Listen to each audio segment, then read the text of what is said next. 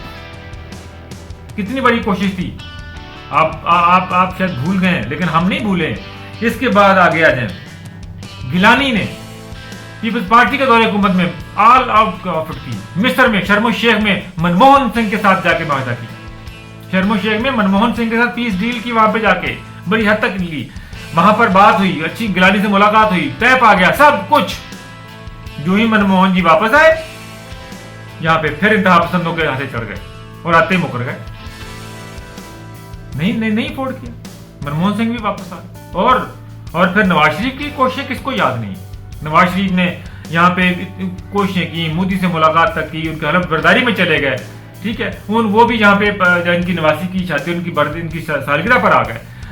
नवाज शरीफ ने जो है वो अपने घर में यहाँ पे बदनामी मोल ली, मोदी का यार गद्दार के नारे तक लगवा लिए ताकि इस खिते में अमन आ जाए।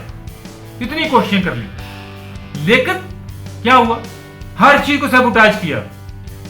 आपको याद होगा मुशीर खारजा सरताज अजीज मुआहदे के लिए हिंदुस्तान जाने वाले थे, एक दिन पहले वहां से जाके तमाशे लगा दिए, मीडिया पे बिठा दिए कि ये नहीं करके वो दौरा सबूटाज किया। सिर्फ वो तो बहुत छोटा सा दौरा था। मैं सार्क कॉन्फ्रेंस 2016 में नाज़रीन, 2016 में सार्क सरबराह कॉन्फ्रेंस पाकिस्तान में शेड्यूल थी। पाकिस्तान ने तमाम इंतजाम कर लिए। नवंबर में सार्क कॉन्फ्रेंस होनी थी, पाकिस्तान ने तमाम इंतजाम कर रहा था धक पाकिस्तान में। आपको याद होगा ये जो मर्सिडीज का केस बना हुआ नवाज शरीफ के ऊपर, मर्सिडीज मंगवाने का, ये गाड़ियां उस सार्क कॉन्फ्रेंस सरबराह कॉन्फ्रेंस के लिए आई थी। जब 7 मुल्कों के सरबराहों ने पाकिस्तान आना था बशमूल इंडिया, तो पाकिस्तान ने उनके सरबराहों को ये गाड़ियां दे के प्रोटोकॉल के लिए गाड़ियां ली गई थी। उस सार्क कॉन्फ्रेंस का क्या किया हिंदुस्तान ने, कितनी तकलीफ थी उसको, सार्क कॉन्फ्रेंस पाकिस्तान में होना जाए, कहीं बेहतरी ना आ जाए खित्ते में।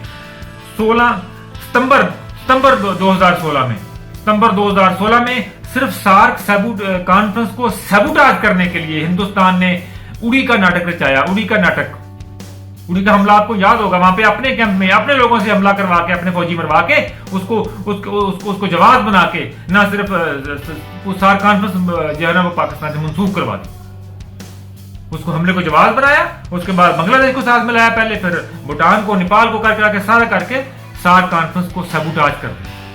वो इस हिंदुस्तान की इस हरकत ने उस फोरम को बिल्कुल मार के रख दिया, मुर्दा करके रख दिया। वो अमन की कोशिश जो पाकिस्तान कर रहा था उस वक्त, वो भी कर दिया। ये 3-4 महीने मुशर्रफ से लेके नवाज शरीफ तक पाकिस्तान की तमाम एफर्ट आपको बताई हैं, लेकिन पाकिस्तान ने कॉन्फ्रेंस बिल्डिंग मेजर्स के लिए आउटस्टैंडिंग इश्यूज पे, जितने इश्यूज हैं पाकिस्तान के इंक्लूडिंग कश्मीर, सब पे कोशिश करके देख ली पाकिस्तान पुरअमन रहने की, करा के ताकि बातचीत हो, मुज़ाकरात हो, जितना हो, हमेशा मुज़ाकरात की दावत दी। लेकिन मैं फिर कहता हूं, इसी नतीजे पर पहुंचा हूं कि हिंदुस्तान एक कुत्ते की दुम है, जिसको जितना चाहे, जितनी देर चाहे आप पाइप में डाल के रखें, जब निकालेंगे टेढ़ी की टेढ़ी रहेगी। ये जब निकालेंगे यही बात करेंगे कि हम बलूचिस्तान को ये कर देंगे, हम जब आजाद कश्मीर को ये कर लेंगे। वो भाई करते क्यों नहीं, किसने रोका है? आजाद कश्मीर यही है। आओ ना जरा खुशबू लगा के जरा आपको दिखाते हैं आपको कि हम क्या कर रहे हैं आपके लिए। हाँ, और वो आज की बात, आज क्या कर रहे हैं?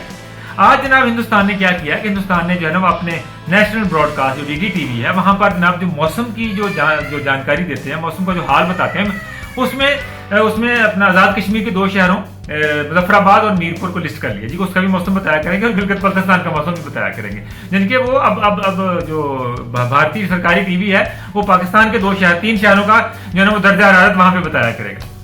क्या हो गया भाई? हम तो श्रीनगर का दर्जा हरारत जो है वो जब से पाकिस्तान में टेलीविजन वजूद में आया, जब से महकमा मौसमियात बना है तब से बता रहे हैं।